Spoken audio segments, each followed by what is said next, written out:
Assalamualaikum warahmatullahi wabarakatuh. Innal hamdalillah nahmaduhu wa nasta'inuhu wa nastaghfiruh wa na'udzu billahi min syururi anfusina wa min sayyiati a'malina may yahdihillahu fala mudhillalah wa may yudlil fala hadiyalah.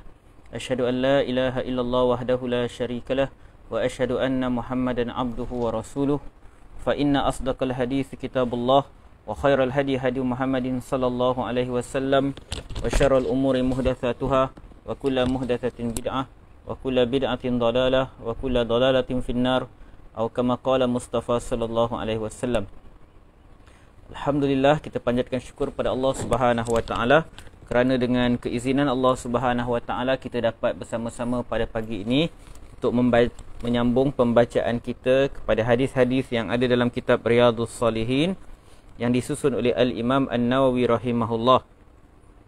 Jadi kita masih lagi berada dalam bab harapan, bab raja, bab harapan, dan kita telah membacakan lebih kurang 9 buah hadis daripada bab ini dalam beberapa sesi sebelum ni.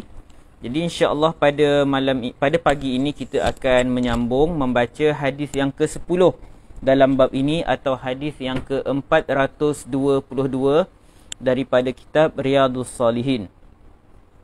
Jadi kalau kita lihat dalam babur raja ini, bab harapan ini, Al-Imam An-Nawawi rahimahullah sebelum ini telah memulakan bab ini dengan membawakan hadis-hadis yang berkaitan dengan kelebihan syahadah. Yang mana kesemua hadis itu menunjukkan bahawa sesiapa yang mengucapkan 2 kalimah syahadah, yang mentauhidkan Allah Subhanahu wa taala, yang mana dia mengucapkan kalimah syahadah itu ikhlas daripada hati dia untuk mengharapkan keredaan Allah Subhanahu wa taala, dia yakin dengan apa yang dia ucapkan tersebut, maka berita gembira itu disampaikan kepada mereka, iaitu bahawa mereka semua akan masuk ke dalam syurga. Yang mana telah kita simpulkan bahawa orang-orang yang bersyahadah ahlu tauhid, dia sama ada dia akan terus masuk ke dalam syurga, atau dia jika timbangan amal kejahatannya lebih berat daripada timbangan kebaikannya, maka jika Allah menghendaki dengan keadilannya untuk menghukum dia di atas dosa-dosanya, maka dia akan masuk ke neraka, kemudian dia akan masuk ke syurga juga.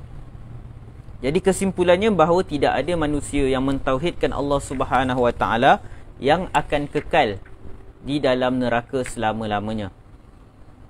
Yang akan kekal dalam neraka ialah orang-orang yang mensyirikkan Allah Subhanahu wa taala, kaum musyrikin, orang-orang munafik yang berpura-pura memeluk Islam, yang berpura-pura sebagai seorang muslim sedangkan hatinya memang tidak beriman kepada Allah Subhanahu wa taala. Tetapi orang yang mentauhidkan Allah, apa pun dosa dia, kalau dia ditakdirkan masuk ke dalam neraka juga, maka dia akhirnya akan keluar dan masuk ke dalam syurga. Tetapi sudah pastilah kita kalau boleh kita menjadi ahli tauhid yang terus masuk ke syurga Allah, sebab untuk transit di neraka merupakan satu perkara yang sangat pedih dan menakutkan bagi kita semua. Dan selepas kita telah membicarakan tentang kelebihan syahadah, asyhadu an la ilaha illallah wa anna Muhammadar Rasulullah, maka Imam An-Nawawi rahimahullah bawakan pula hadis-hadis yang lain. Antaranya yang telah kita bincangkan pada minggu lalu, iaitu bagaimana Allah Subhanahu wa taala menyebutkan dalam hadis qudsi bahawa rahmatku mengatasi kemurkaanku. Dalam riwayat lain, rahmatku mendahului kemurkaanku. Yang mana para ulama menerangkan bagaimana buktinya kita sendiri dapat lihat, antaranya dosa hanya bermula kepada kita apabila kita sudah mencapai tahap mukallaf. Apabila kita dah akil balik, barulah kita akan menanggung dosa atas kesalahan yang kita lakukan. Tetapi rahmat Allah Subhanahu wa taala telah bermula kepada kita sejak kita berada dalam rahim ibu kita lagi. Kita diberikan makan, diberikan minum, sejak kita dilahirkan kita mendapat rahmat Allah daripada oksigen, susu dan semisalnya. Jadi rahmat Allah Subhanahu wa taala mendahului kemurkaannya. Dan kemudian kita dah bincangkan tentang hadis yang menyebutkan bahawa Allah Subhanahu wa taala tu ada 100 rahmat, 99 rahmat dia turunkan ke muka bumi, dan satu rahmat tu diturunkan ke muka bumi dan ia dikongsi oleh semua makhluk. Kemudian 99 rahmat lagi menanti untuk orang-orang yang beriman di hari kiamat nanti. Jadi pada hari ini kita akan masuk hadis yang seterusnya, Wa anhu, iaitu daripada Abu Hurairah radhiyallahu anhu, anin Nabi sallallahu alaihi wasallam, daripada Nabi sallallahu alaihi wasallam, fima yahki ar-rabbih, daripada apa yang dihikayatkan daripada Tuhannya. Maksudnya hadis ini adalah hadis qudsi. Fima yahki ar-rabbih tabaraka wa ta'ala. Jadi hadis qudsi qala, jadi Allah Subhanahu wa ta'ala berkata, aznaba abdun zamban, hambaku berdosa, hambaku telah berdosa, telah melakukan satu dosa. Aznaba abdun zamba, faqala, lalu hambaku yang berdosa itu berkata, Allahumma ighfir li dhanbi, ya Allah, ya Tuhanku, ampunilah dosaku. Faqala Allah tabaraka wa ta'ala, lalu Allah Subhanahu wa ta'ala pun menjawab, aznaba abdi zamba, hambaku telah melakukan dosa. Fa'alima anna lahu rabba, dan dia mengetahui bahawa dia memiliki Tuhan. Yaghfiru dzamba, yang mengampuni dosa. Wa ya'khudhu bidzambi, dan menghukum dengan dosa. Allah SWT kata, ada seorang hamba je berdosa, dan lepas dia buat dosa, dia bertaubat dengan dia memohon keampunan daripada Allah Subhanahu wa ta'ala. Jadi Allah Subhanahu wa ta'ala pun kata, hambaku ini dia berdosa, tetapi dia tahu bahawa dia memiliki Tuhan, dan Tuhannya ini, sama ada Tuhannya ini akan mengampuni dosanya atau menghukumnya di atas dosa yang dia lakukan. Summa ada fa'aznaba, kemudian lepas dia mohon keampunan daripada Allah Subhanahu wa ta'ala, summa ada fa'aznaba, dia kembali melakukan dosa. Dia kembali melakukan dosa. Faqal, lepas dia kembali, dia ulang balik buat dosa, dia pun doa lagi. Ay Rabbi, wahai Tuhanku, ighfirli dhanbi, ampunilah dosaku. Faqala tabaraka wa ta'ala, lalu Allah Subhanahu wa ta'ala jawab lagi, aznaba abdi dhanba, hambaku berdosa lagi. Fa'alima anna lahu rabba, dan dia mengetahui bahawa dia ada Tuhan. Yaghfiru dzamba, yang mengampuni dosa. Wa ya'khudhu bidzambi, dan menghukum dengan dosa yang dilakukan. Diulang lagi sekali. Fa'alima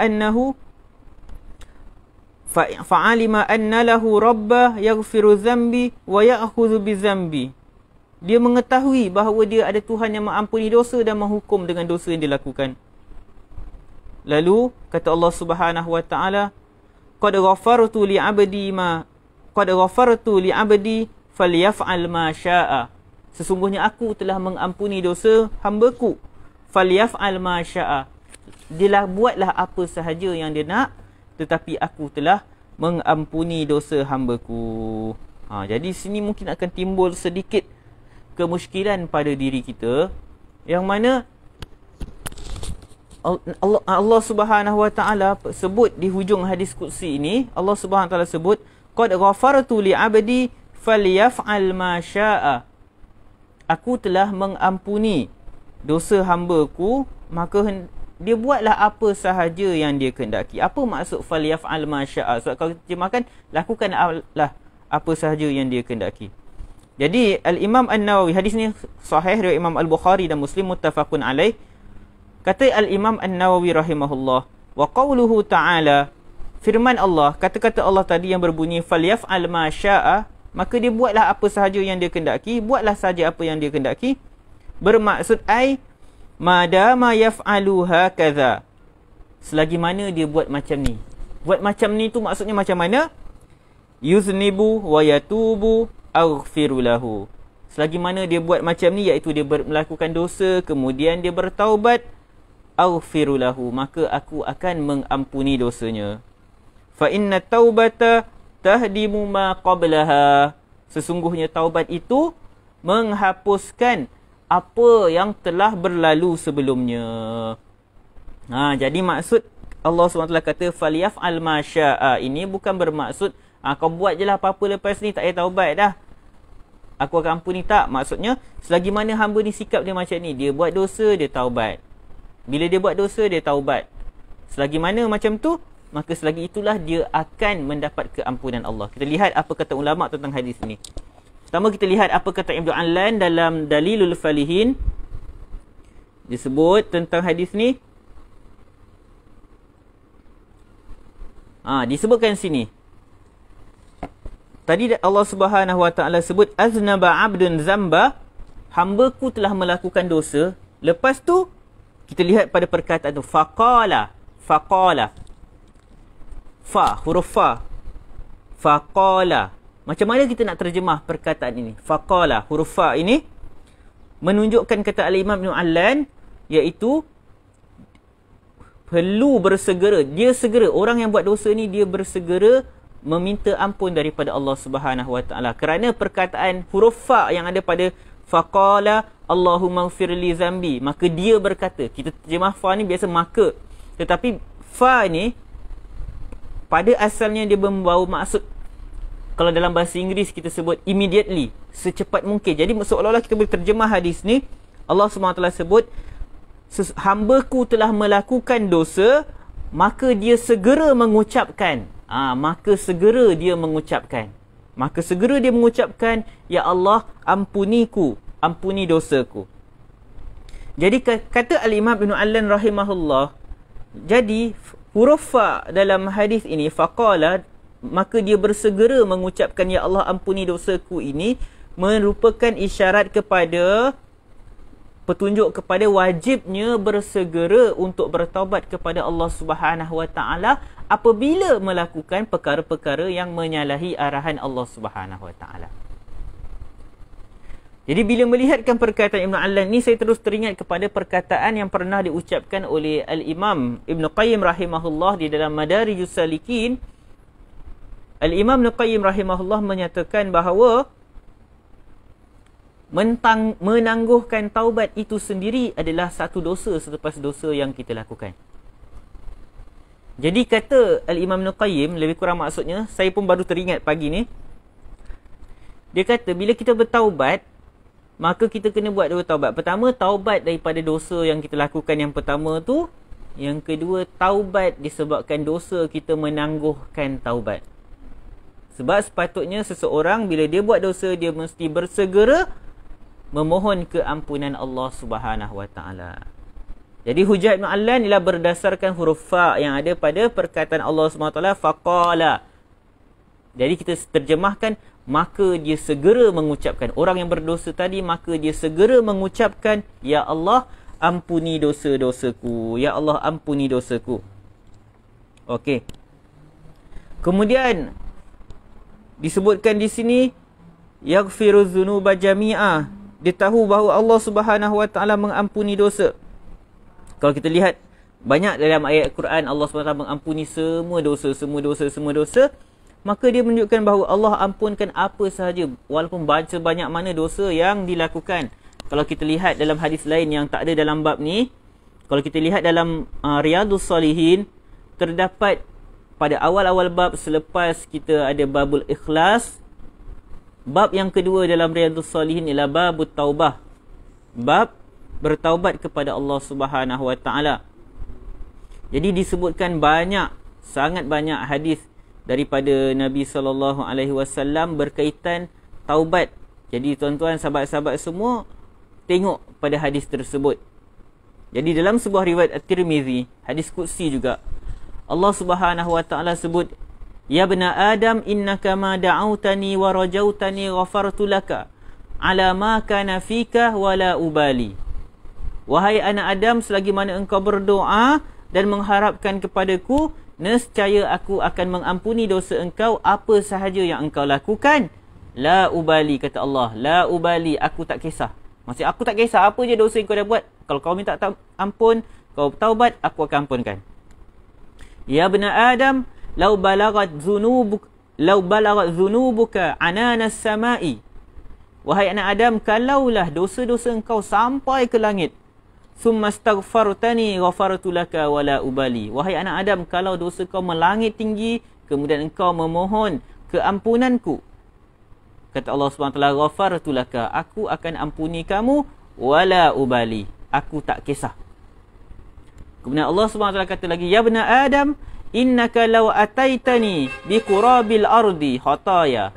Wahai anak Adam, kalau engkau datang kepadaku dengan dosa seluas bumi, thumma laqitani, kemudian engkau datang berjumpa dengan aku la tusyriku bi syai'a, dan kau datang berjumpa aku dalam keadaan engkau tidak mensyirikkan aku dengan sesuatu pun, la ataituka bi qurabiha maghfiratan, nescaya aku akan datang kepadamu dengan seluas keampunan. Hadis riwayat Imam At-Tirmizi, hadis hasan.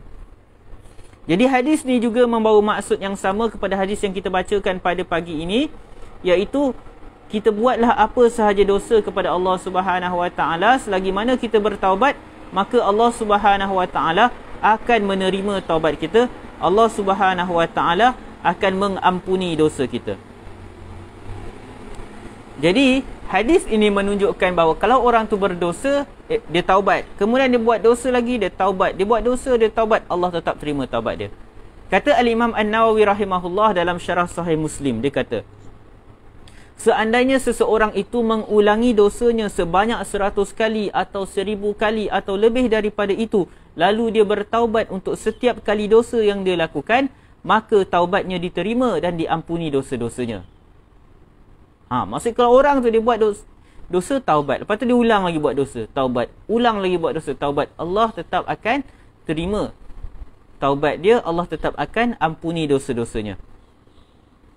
Kemudian kata Imam An-Nawawi, walau taba 'anil jami' taubatan wahidatan ba'da jami'iha sahhat taubatuhu. Seandainya dia bertaubat dengan semua dosanya, daripada semua dosanya dengan satu taubat, maka sahlah taubatnya. Maksudnya kalaulah seorang tu dia seumur hidup dia memang buat sangat banyak dosa, jadi satu hari timbul keinsafan dan dia bertaubat pada Allah, ya Allah, dia banyak sangat dosa dia, maka dia minta ampun ke Allah, ya Allah, ampunilah dosa aku yang aku dah buat sejak aku kecil, akil balik sampai aku besar. Maksud dia nak tinggalkan, waktu dia berdoa tu, waktu dia bertaubat tu, memang dia dah azam dia nak tinggalkan semua dosa. Sebab taubat ni pada asalnya dia mesti kita spesifik dosa apa yang kita nak tinggalkan. Contohlah, ada orang dia buat banyak dosa. Dia dosa, contoh dia pernah tinggalkan solat. Dia suka cakap benda-benda kotor. Dia minum arak dan semisalnya. Boleh tak kalau ada seseorang tu, dia ketika dia nak bertaubat tu, niat dia hanya nak taubat pada waktu tu untuk sebahagian dosa, adakah diterima taubatnya? Diterima. Contohlah, seorang tu dia banyak dosa, macam-macam dosa dia buat, tapi waktu dia taubat tu dia niat, ya Allah, mulai hari ni aku tak nak dah minum arak misalnya. Tapi dosa-dosa dia lain sebelum tu dia buat, dia tak ada pun niat nak tinggalkan. Tapi dia memang pada hari tu dia azam, demi Allah, kerana Allah, aku nak tinggalkan dosa aku minum arak. Jadi adakah taubat dia pada waktu tu diterima, dan adakah dosa-dosa dia minum arak sebelum tu diampuni? Maka jawapannya ya. Jadi seorang tu dia bertaubat, walaupun dia bertaubat daripada sebahagian dosanya, tetap Allah terima dan dia akan diampuni dosa yang dia nak taubat tu. Dan begitu juga kalau seseorang tu dia banyak buat dosa dan dia minta ampun, dia bertaubat pada Allah, dia minta benar-benar dia kata, ya Allah, aku tolonglah ampuni segala dosa aku yang dia buat, dan aku memang tak nak ulang dah dosa-dosa yang pernah aku lakukan. Maka bila macam tu, dia akan diterima juga taubat dia dan diampuni semua dosa yang dia telah buat sebelum itu.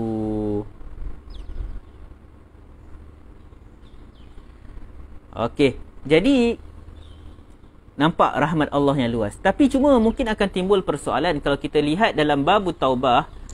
Dalam bab taubah, Imam An-Nawawi rahimahullah dalam kitab Riyadhus Salihin, dalam bab taubah, beliau memulakan bab taubat itu dengan menerangkan tentang 3 syarat taubat untuk diterima oleh Allah Subhanahu Wa Taala. Bahkan kena ada 3 perkara ni baru dinamakan taubat. Kalau 3 perkara ni tak ada, itu bukan taubat namanya sebenarnya. Pertama, meninggalkan maksiat itu sendiri. Maksudnya ketika dia bertaubat, dia memang tinggalkan maksiat tu. Bukannya sambil dia ucap, ya Allah, ampuni dosa aku, sambil dia buat dosa tu sendiri. Tak jadi. Jadi waktu dia bertaubat pada Allah tu, dia memang tinggalkan maksiat tersebut. Kedua, menyesal kerana melakukan maksiat itu. Orang yang bertaubat, yang diterima taubatnya, yang dikatakan benar-benar bertaubat, ialah dia menyesal di atas dosa-dosa yang dia lakukan. Jadi dia tinggalkan dosa tersebut. Ada orang dia tinggalkan dosa dengan pelbagai sebab. Jadi orang yang bertaubat, dia tinggalkan dosa dengan penyesalan. Kerana dia rasa bersalah, kerana dia tahu perkara itu dosa, kerana dia tak nak lagi mendapat murka Allah. Jadi itu syarat untuk orang diterima taubat. Sebab kalau seseorang dia tinggalkan satu dosa, bukan sebab Allah, bukan sebab dia merasa bersalah, bukan sebab dia menyesal, tapi sebab dia rasa mungkin dia dah tak larat nak buat dosa. Misalnya, seseorang yang minum arak. Seseorang yang minum arak, dia berhenti minum arak. Tapi kalau kita tanya dia, macam mana perasaan lepas minum arak? Dia kata, oh biasa je, sama je macam sebelum ni. Jadi kita tanya dia, tak rasa bersalah ke dulu minum arak? Dia kata, itu biasalah, itu kehidupan. Jadi kenapa kau tinggalkan minum arak? Yelah, sebab doktor kata kalau aku minum arak nanti aku sakit dan semisalnya. Jadi aku tak naklah minum arak sekarang, aku kena jaga kesihatan. Dia tinggalkan arak sebab nak jaga kesihatan dia. Dia tinggalkan maksiat. Tetapi adakah itu dikira taubat? Itu tak dikira taubat. Sebab tidak ada penyesalan. Dia tinggalkan maksiat tu bukan sebab Allah. Bukan sebab dia rasa bersalah. Bukan sebab dia rasa berdosa. Sebab doktor nasihat dia supaya jangan minum arak sebab itu merosakkan kesihatan dia. Alhamdulillah lah dia tinggalkan arak. Tapi dia masih dalam keadaan dosa. Dosanya minum arak yang sebelum ni masih lagi ada pada diri dia. Jadi menyesal kerana melakukan maksiat itu. Ketiga, berazam untuk tidak mengulangi dosa tersebut. Syarat ketiga ni lah yang seolah-olah pelik. Macam bercanggah dengan hadis-hadis yang kita baca. Yang tadi Allah SWT sebut. Selagi mana hamba-Ku dalam keadaan begini, dia buat macam ni, dia buatlah apa saja yang dia lakukan, dia nak, maka dia akan diampuni oleh Allah. Sebab kan tadi hamba tadi, dia buat dosa, dia minta taubat, minta ampun. Dosa, minta ampun. Dosa, minta ampun. Jadi seolah-olah bercanggah dengan syarat ketiga, iaitu berazam untuk tidak mengulanginya. Maka kita kena bezakan syarat ketiga ni dengan orang yang ulangkan dosa. Pertama, ada orang, dia ketika taubat, dia memang berazam nak tinggalkan dosa. Dia memang niat, ya Allah tolonglah bantu aku untuk aku tinggalkan dosa ni, aku tak nak ulang dosa. Esok dia tak buat, lusa tak buat, tiba-tiba dia terjatuh lagi, terulang lagi dosa yang sama. Tapi waktu dia bertaubat tu, dia memang berazam tak nak ulang. Jadi taubat dia yang pertama tu diterima. Misalnya saya bagi contoh lah, orang yang selama ni dia minum arak, lepas tu dia bertaubat, dia kata aku tak nak minum arak dah, aku tak nak minum arak dah, ya Allah ampuni aku, ya Allah aku tak nak, aku janji aku tak nak minum arak. Dia memang tak nak minum arak. Jadi dosa minum arak dia sebelum tu terhapus, Allah terima taubat dia. Lepas tu dia teruskan kehidupan dia sampai satu hari dia terjatuh lagi. Mungkin dia jumpa kawan-kawan ke, kawan-kawan dia goda dia, jomlah minum arak, jomlah, kau ni alah, kau muda lagi dan semisalnya. Jadi dia tewas dengan godaan tersebut, dia minum arak lagi sekali. Dia kembali pada dosa. Walaupun pada taubat yang pertama tadi, dia memang dah azam tak nak kembali buat dosa. Jadi sekarang dia dah, kita kata dia buat dosa yang kali kedua. Lepas tu dia menyesal. Dia minta ampun lagi, dia istighfar lagi, dia azam lagi, ya Allah tolong aku tak nak ulang dah, aku tak nak ulang, aku memang tak nak ulang. Jadi taubat yang kali kedua ni Allah terima tak? Allah terima. Allah terima juga. Sebab dia memang azam untuk tak ulang. Dia berazam tak ulang, tapi mungkin berlaku di masa depan. Dia bukan plan pun, tak apalah nanti esok lusa aku ulang lagi minum arak, tak. Sebab kalau waktu taubat tu dia kata, ya aku ucap dia tak nak ulang, tapi dalam hati aku nanti esok lusa aku nak ulang. Itu bukan taubat. Kita katakan itu bukan taubat sebenarnya. Itu bukan taubat. Jadi tiga syarat ni adalah berkaitan dosa-dosa yang berkaitan dengan Allah. Dosa kita dengan Allah SWT. Tapi kalau dosa kita dengan makhluk, kita ambil hak orang, kita ambil tanah orang. Contoh, kalau kita buat dosa dengan manusia, ni isu tanah, isu yang paling sensitif. Kita contoh pagar rumah kita masuk kawasan tanah orang. Cukup ke dengan istighfar? Cukup ke dengan kita membanyakkan amal soleh bertaubat? Tak. Kalau pagar kita masuk tanah orang, cara untuk bertaubat daripada dosa kita, kita minta maaf kat tuan rumah dan kita robohkan pagar kita, kembalikan pagar kita ke dalam kawasan kita. Dan mana-mana kerosakan kat tanah dia tu yang disebabkan kita pergi bina pagar dalam kawasan rumah dia, kita baiki. Itu cara bertaubat dengan dosa yang kita lakukan kepada orang lain. Sama juga kalau kita dah ambil barang orang, hak orang, kita kena kembalikan hak itu kepada orang tersebut. Itu cara taubat dengan manusia apabila kita ambil hak orang lain. Jadi bezakan taubat dengan Allah dan taubat dengan manusia. Jadi taubat dengan manusia dia kena ada tiga syarat yang disebutkan tadi. yang kita dah sebutkan, termasuk syarat yang keempat, dia kena kembalikan hak, dan kalau dia ngumpat orang, dia fitnah orang, dia kena minta maaf dengan orang tersebut. Cuma ada perbahasan di kalangan ulama, macam mana kalau contoh kita ada umpat orang, kita fitnah orang dan semisalnya, tapi orang yang kita umpat tu fitnah tu tak tahu tentang apa yang kita buat. Dan kalau kita pergi jumpa dia, minta maaf, bagi tahu kita pernah buat tu, buat ni, mungkin mudarat akan lebih besar, hubungan kita akan renggang, silaturahim terputus. Maka sebahagian ulama memberikan kelonggaran, tapi kita kena taubat pada Allah dan kita kena baiki hubungan kita dengan dia dengan cara sebagaimana sebelum ni kita pernah mengumpat dia, kata buruk tentang dia, kita ceritakan tentang kebaikan dia, dan kalau cerita tu fitnah, kita kena bagi tahu kepada masyarakat yang kita sebarkan fitnah tentang dia bahawa sebenarnya cerita tu tak betul.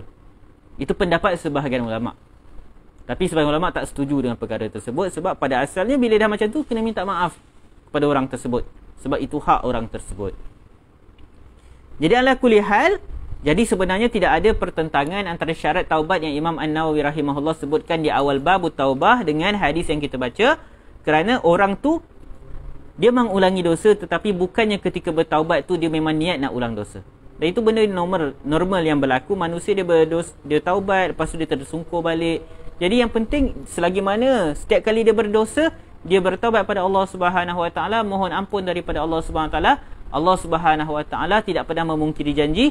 Allah Subhanahu Wa Taala akan mengampuni dosa-dosanya. Terlihat apa yang Al-Imam Ibn Hajar Al-Asqalani rahimahullah sebutkan dalam Fathul Bari. Dia menukilkan perkataan Al-Imam Al-Qurtubi. Kata Imam Al-Qurtubi, maksudnya hadis ini menunjukkan betapa besarnya faedah istighfar. Istighfar ni maksudnya kita memohon keampunan Allah Subhanahu Wa Taala. Kan hadis ini sebut, seorang hamba lepas berdosa, segera dia minta ampun. Dia kata, ya Allah ampuni aku. Itu istighfar lah. Bila kita doa, ya Allah ampuni aku, ampuni kedua ibu bapaku. Itulah maksudnya istighfar. Kita istighfar untuk diri kita, kita mohon ampun untuk diri kita, dan kita mohon ampun untuk ibu bapa kita. Jadi bila kita sebut, ya Allah ampuni aku, itu istighfar lah. Jadi hadis ni menunjukkan betapa besarnya faedah istighfar, betapa agungnya kurniaan Allah Subhanahu Wa Taala, luasnya rahmat Allah, kelembutan dan kemurahan Allah. Tapi kata Imam Al-Qurtubi, akan tetapi istighfar ini ialah istighfar yang mana hatinya mempunyai niat yang sama dengan apa yang dilafazkan di lidah, iaitu untuk meninggalkan maksiat, dan ia disertai dengan rasa penyesalan. Itulah taubat. Jadi maksudnya ketika kita astaghfirullah, astaghfirullah, astaghfirullah, hendaklah ada penyesalan dalam diri kita ke atas dosa-dosa yang kita lakukan. Jadi ini perkara penting. Sahabat-sahabat, tuan-tuan semua, istighfar hendaklah hadir dengan rasa penyesalan, rasa berdosa. Itu sepatutnya yang ada dalam istighfar kita.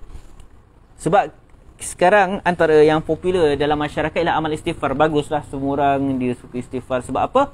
Istighfar adalah antara cara kunci untuk membuka pintu rezeki, sebagaimana yang disebutkan dalam surah Nuh. Tapi jangan sampai ketika kita istighfar yang kita fikir, yang dalam otak kita waktu istighfar bukannya otak kita fokus pada dosa yang kita dah buat, penyesalan atas dosa yang kita buat. Sebaliknya istighfar kita ucapkan dalam otak kita, dalam kepala kita hanya fikir, ya Allah dengan istighfar ni kau bagilah aku dapat itu, dapat ini, dapat kereta besar, rumah besar, bisnes maju, untung besar.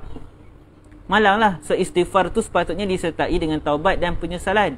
Bukannya istighfar itu dipenuhi dengan permintaan-permintaan yang berbentuk realistik. Ya, betul. Kalau kita benar-benar beristighfar, mohon keampunan Allah Subhanahu Wa Taala, kita dapatlah semua tu. Jadi nak dapat semua tu, kena pastikan istighfar kita istighfar yang betul, yang mana hati dan mulut kita benar-benar melafazkan perkara tersebut. Tapi saya juga taklah katakan bahawa kalau orang yang beristighfar tapi hatinya kadang-kadang terfikir benda lain, tak ada pula timbul rasa penyesalan, istighfar dia tak diterima oleh Allah SWT. Cuma sudah pastilah level istighfar dia tidak sama dengan orang yang hatinya benar-benar beristighfar pada Allah SWT. Ketika dia beristighfar melafazkan lepas solat, astaghfirullah, astaghfirullah, astaghfirullah, hatinya benar-benar memohon keampunan Allah SWT.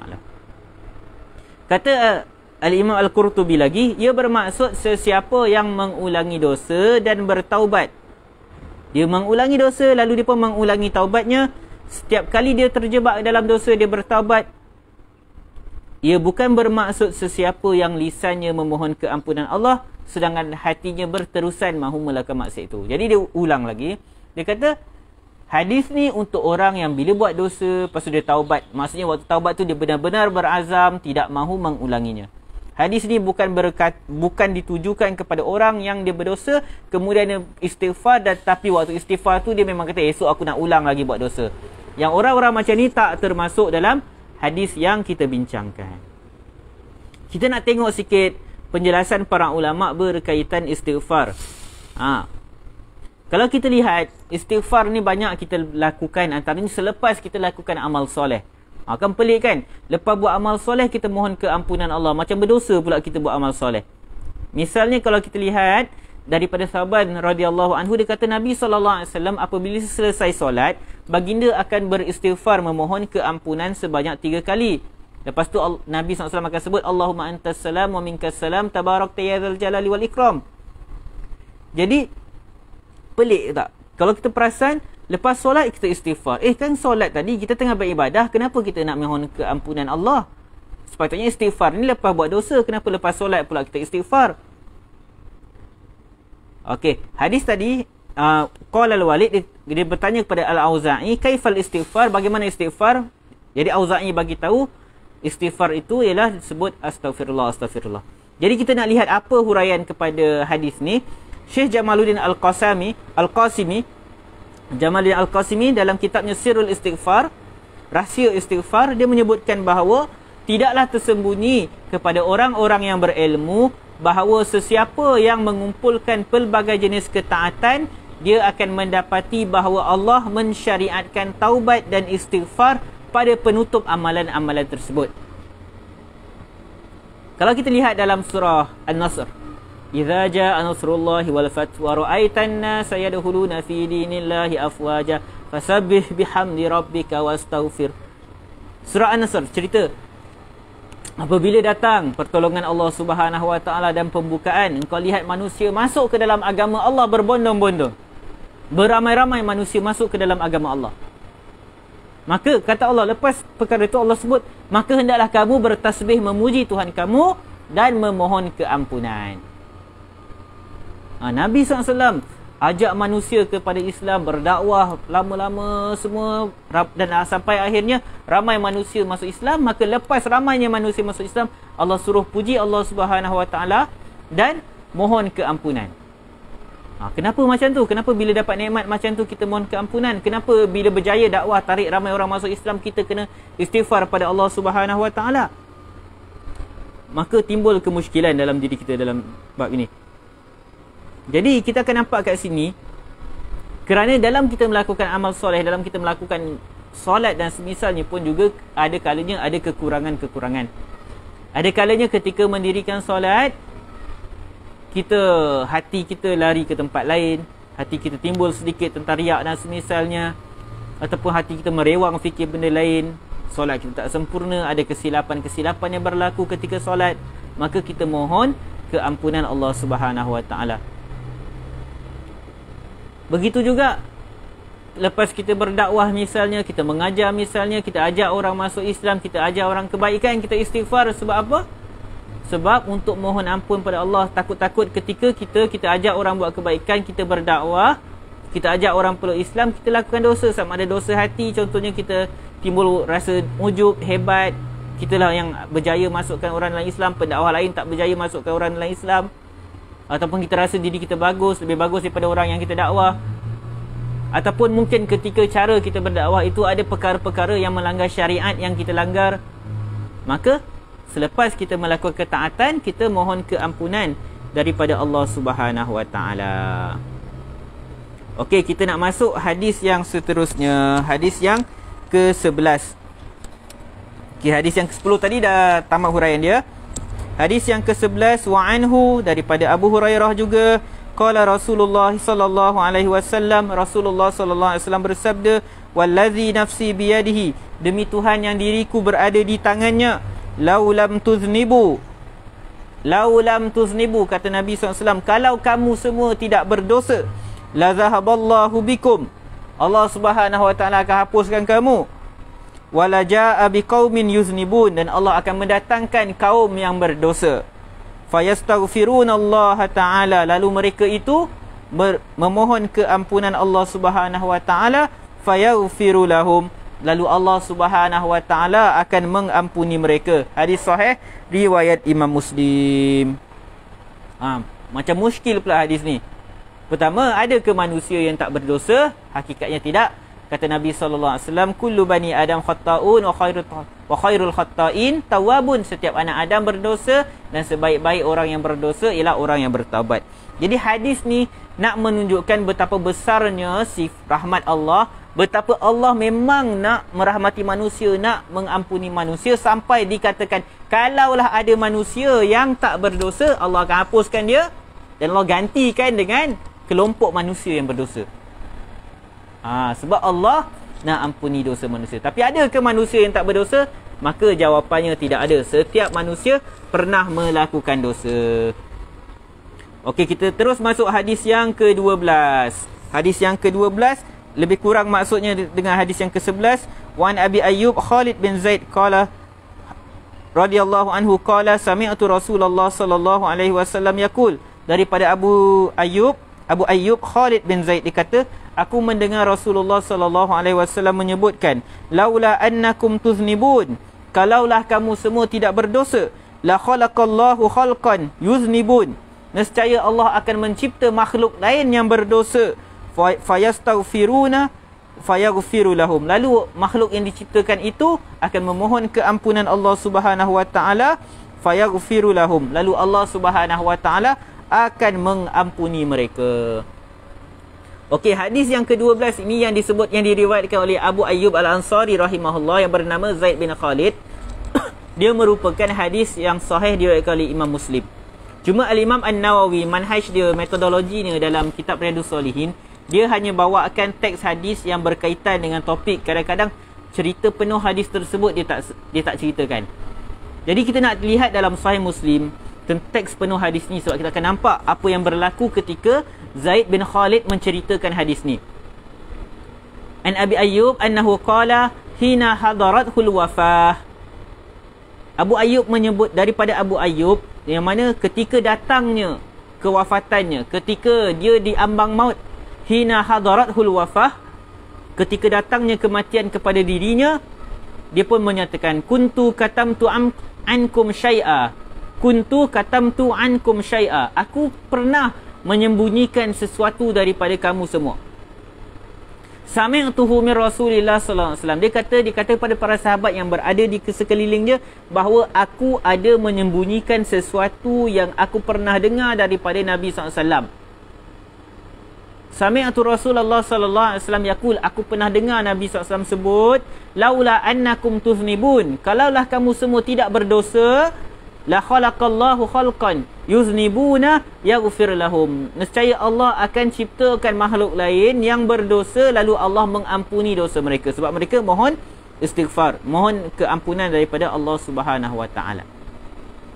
Jadi Imam An-Nawawi menghuraikan hadis daripada Abu Ayyub ini. Dia kata Abu Ayyub menyembunyikan hadis ini pada awalnya kerana dia takut manusia akan ittikal. Ittikal ni meninggalkan amal kerana keluasan rahmat Allah. Maksudnya ditakuti manusia lepas dengar hadis yang macam ni, dia buat dosa sesuka hati, dia tinggalkan amal soleh sebab dia kata rahmat Allah akan luas, Allah akan ampuni dosa. Jadi Abu Ayyub takut macam tu. Jadi dan dia takut nanti manusia akan berterusan inhimakihim, manusia akan berterusan dalam melakukan dosa maksiat. Jadi pada hujung hayatnya lah baru dia menyampaikan hadis ni. Ni sama macam kisah Muaz bin Jabal yang pernah kita hurai sebelum ni, yang mana Muaz bila nak mati baru dia sampaikan hadis. Dan sebabnya sama, sebab ditakuti manusia kalau bila dengar hadis tu dia tak nak beramal, dia terus buat maksiat. Dan kenapa bila nak meninggal dunia baru mereka sampaikan hadis ni? Sebab mereka takut mereka akan mati dalam keadaan mereka ada menyembunyikan ilmu. Dan boleh jadi juga sebab tidak ada orang lain yang mendengar hadis itu selain mereka. Jadi kalau mereka sembunyikan, maka orang lain takkan dapat faedah daripada hadis tersebut. Jadi itu kisah di sebalik penyebutan periwayatan hadis itu oleh Abu Ayyub Al-Ansari rahimahullah. Jadi kita lihat daripada dua hadis ini bagaimana Allah Subhanahu Wa Taala sangat mahu mengampuni dosa hamba-hambanya. Sampai disebutkan macam tu, walaupun hakikatnya tidak akan berlaku sebab manusia sentiasa berdosa. Jadi para ulama menyebutkan bahawa hadis ini bukanlah galakkan atau kata biarlah buat dosa, bukan macam tu. Sebaliknya, kalau disebutkan oleh Ibnu Malik, dia kata hadis ni dia merujuk kepada para sahabat yang mana mereka dalam keadaan yang takut sangat dengan kemurkaan Allah Subhanahu Wa Taala.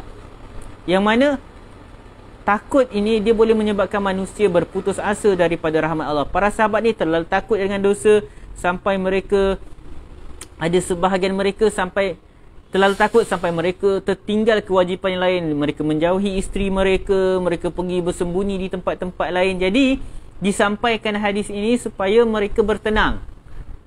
Jangan sampai mereka memusnahkan diri mereka kerana takut dengan dosa-dosa yang mereka lakukan.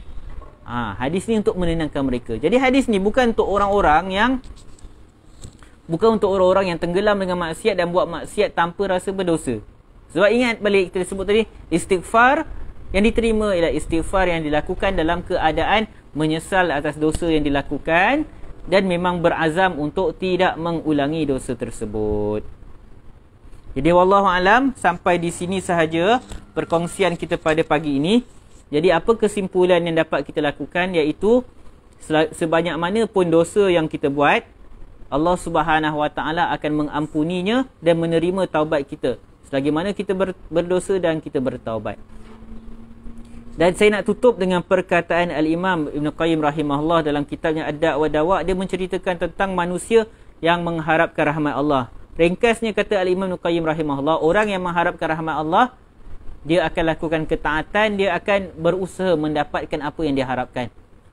Jadi kalau ada orang dia tenggelam dengan dosa, dia berterusan buat dosa, bila ditegur kenapa buat dosa, dia kata rahmat Allah luas. Dia bukanlah orang yang mengharapkan rahmat Allah. Sebaliknya dia adalah orang yang tertipu. Dia tertipu, dia rasa dia akan dirahmati, sedangkan dia rasa dia orang yang percaya pada rahmat Allah.